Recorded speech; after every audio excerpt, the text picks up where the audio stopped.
ఓం శ్రీ గురుభ్యో నమ. హరి ఓం. ఈరోజు మీకు ఒక ఇంట్రెస్టింగ్ విషయాన్ని మీకు తెలియపరుస్తున్నాను. ఒక మనిషి మీద చేతబడి, బాణామతి, చిల్లంగి వంటి ప్రయోగాలు గనక ఒక మనిషి మీద గనక జరిగితే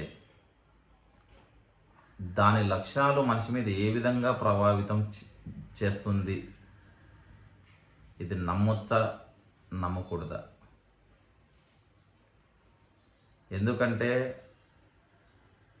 చాలామంది వరకు ఈ ప్రయోగాలు చేస్తారు, ఇలాంటివి జరుగుతాయా, నమ్మొచ్చా నమ్మకూడదా అని చెప్పి చాలామంది ఇబ్బంది పడుతూ ఉంటారు. ఎందుకంటే చేతబడి గనక మనిషి మీద జరిగింది అని అంటే కాళ్ళు చేతులు లాగుతుంటే బాగా, అంటే నడుం నుంచి కిందకి లాగడం కానీ, నడాల బాగా లాగడం కానీ, ఛాతీ మీద బాగా బరువుగా ఉంటుంది, అంటే ఊపిరి పీల్చుకోలేనంత ఇబ్బందికరంగా ఉంటుంది, లేదంటే బరువు అనిపిస్తుంటుంది. పడుకున్నప్పుడు కలలో బాగా చనిపోయిన ఆత్మలు, శ్మశానాలు వంటివి కలలు బాగా పడుతూ ఉంటాయి. శరీరంలో ఏ భాగంలో అయినా సరే రోగం వస్తుంది. ఆ రోగానికి అంతు చిక్కనటువంటి ఒక రోగం, దాన్ని కనిపెట్టడానికి కూడా కష్టతరం అన్నమాట.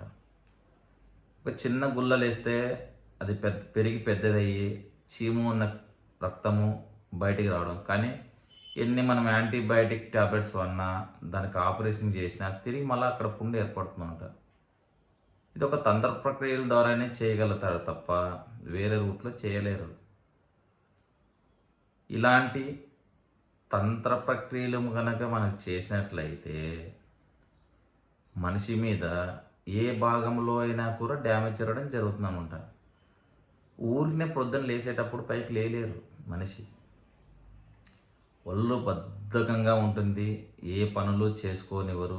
ఎటువంటి పనులు చేసుకోవాలన్నా ఇబ్బందికరంగా ఫీల్ అవుతారంటే, రోజు కూలి వెళ్ళేవాడు ఈ ప్రయోగాల ద్వారా జరిగినట్లయితే మనిషి పనికి వెళ్ళకోకుండా మూలు పడుకోవడం జరుగుతుంటాయి. దీన్ని స్తంభన ప్రయోగాలు అంటారు.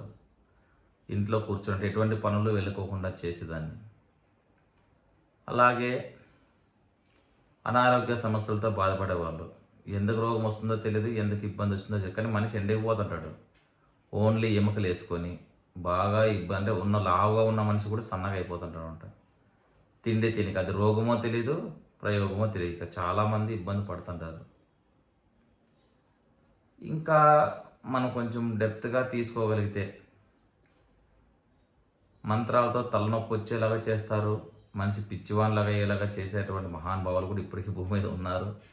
అలాంటి ప్రయోగాలు జరిగినప్పుడు మనం ఏ విధంగా రెమెడీ చేసుకోవాలా తెలుసుకోలేకపోతే మనిషిని కోల్పోతామమ్మా. దాంట్లో ఎటువంటి సందేహం లేదు. శత్రువులు ప్రయోగాలు చేసినప్పుడు మనిషిని కోల్పోవాల్సి వస్తుంది. కొంచెం ఈ కాలంలో ఉన్నాయి, లేదని అయితే కాదు. మంచి ఎంత ఉంటుందో చెడు కూడా అంతే ఉంటుందో గ్రహించండి ప్రతి ఒక్కరు. ఈ ప్రయోగాలు చేసినప్పుడు మనిషికి అనారోగ్య సమస్యలతో బాధపడుతూనే ఉంటాడు. పనులు జరగవు, కోర్టు కేసులు ఉంటాయి, కానీ కోర్టులో పని జరగదు మనకి.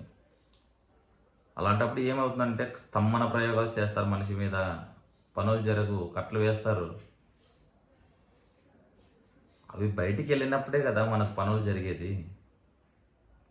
ఎప్పుడైతే మనకు పనులు జరుగుతాయో, మనకు అనుకున్న పనులు జరగడం కోసం మనం ప్రయత్నం చేయాలి.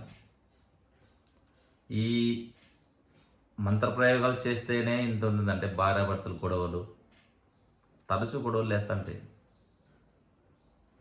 ఎందుకంటే మన సనాతన ధర్మంలో ఎంతోమంది ఋషులు మహర్షులు తపస్సు చేసి ఇలాంటి వాటికి కూడా కొన్ని రెమెడీ ప్రయోగాలు చెప్పారు. ఇలా చేసుకుంటే ఇవి క్లియర్ అవుతాయని చెప్పి దాన్ని సాధన ద్వారా చేసి పరిపక్వత చెందిన వాళ్ళ ద్వారా చేసుకోవాలన్నప్పుడు క్లియర్ అవుతావు కూడా, కాదనేది ఏమి ఉండదు.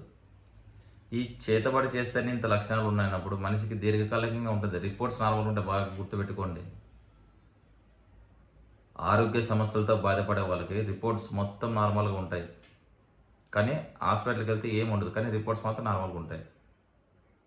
ఎప్పుడైతే హాస్పిటల్కి వెళ్ళినప్పుడు రిపోర్ట్స్ నార్మల్గా ఉండి మనకున్నటువంటి ప్రాబ్లం అలాగే ఉంది అని అన్నప్పుడు ఖచ్చితంగా దేవాలయాలు కానీ గురువులు కానీ సంప్రదించి దానికి రెమెడీ చేసుకొని నేర్చుకోండి. లేదంటే దీర్ఘకాలికంగా బాధపడి ఇబ్బంది పడతారు.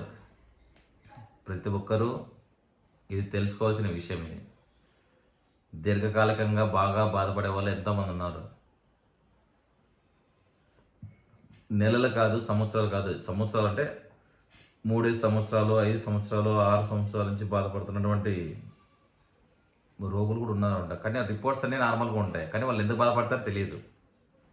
ఎవరైనా ఏమైనా తీసేసినప్పుడు దాటినప్పుడు కానీ లేదు అంటే ఎక్కడైనా మనకి స్పెసిఫిక్గా మన మీదే ప్రయోగాలు చేసి ఇంట్లో చెల్లినప్పుడు కానీ ఇట్లాంటి లక్షణాలు కనపడతారంట. ఈ లక్షణాలు తెలుసుకొని జాగ్రత్తగా చూడండి. ఈ సాధారణంగా మనకు జరిగేటువంటి ప్రాబ్లమ్స్ ఏముంటాయంటే మనం గ్రహించాలి, లేదంటే ఇబ్బంది పడతాం చాలా వరకు. అంటే ప్రతి ఒక్కరూ తెలుసుకోవాల్సిందే కోరుచున్నా ఉంటారు. అది ఎప్పుడు మొదలవుతుందో తెలియదు, ఎప్పుడు ఎండింగ్ అవుతుందో కూడా తెలియదు అండి కొన్ని దానికి సొల్యూషన్కి. ఓకేనా? ఎవరైనా హెల్త్ ప్రాబ్లమ్స్తో ఉన్న వాళ్ళు ఎవరైనా ఉంటే మా పీఠం వద్దకు పౌర్ణమి రోజున, అమావాస్య రోజున చూడడం జరుగుతుంది. రావాలనుకున్న వాళ్ళు ఉంటే రావచ్చు, ఇబ్బంది అయితే ఏం లేదు. నెంబర్ నోట్ చేసుకోండి, 9505525559. ధన్యవాదాలు.